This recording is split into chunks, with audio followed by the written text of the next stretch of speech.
আসসালামু আলাইকুম। শনিবার রাতে বিএনপি চেয়ারপারসনের গুলশান কার্যালয়ে অনুষ্ঠিত এক গুরুত্বপূর্ণ বৈঠকে বিএনপি এবং হেফাজত ইসলামের নেতারা আওয়ামী লীগের বিরুদ্ধে মানবতা বিরোধী অপরাধ ও গণহত্যার অভিযোগে বিচারের দাবি তোলেন। বৈঠকে উপস্থিত ছিলেন বিএনপির স্থায়ী কমিটির সদস্য সালাউদ্দিন আহমেদ সহ দলের শীর্ষ স্থানীয় নেতৃবৃন্দ এবং হেফাজত ইসলামের প্রতিনিধি দল। সালাউদ্দিন আহমেদ এ সময় বলেন, আমরা চাই আওয়ামী লীগকে মানবতা বিরোধী অপরাধ ও গণহত্যার দায়ে বিচারের আওতায় আনা হোক। যদি প্রয়োজন হয় সংবিধানের ৪৭ অনুচ্ছেদ অনুযায়ী আইন সংশোধন করে কিংবা নতুন আইন করে এই বিচারের ব্যবস্থা করতে হবে। জনগণও এই বিচার চায়। তিনি আরও বলেন, আওয়ামী লীগ দীর্ঘদিন ধরে দেশের মানুষের উপর নিপীড়ন চালিয়েছে। তারা বাংলাদেশের বিভিন্ন বিরোধী দলের উপর জুলুম নির্যাতন চালিয়েছে। এ সময় তিনি শাপলা চত্বরের কথা তুলে ধরে বলেন, শেখ হাসিনা সরকারের আমলে শাপলা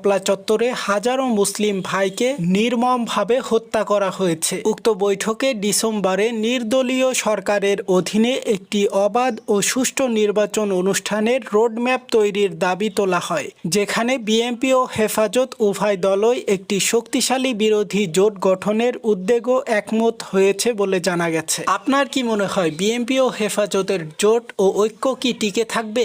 সো হেই বন্ধুরা, আপনারা দেখছেন এইচএ গ্লোবাল নিউজ, সাথে আছে আমি হুসাইন আহমেদ। ধন্যবাদ।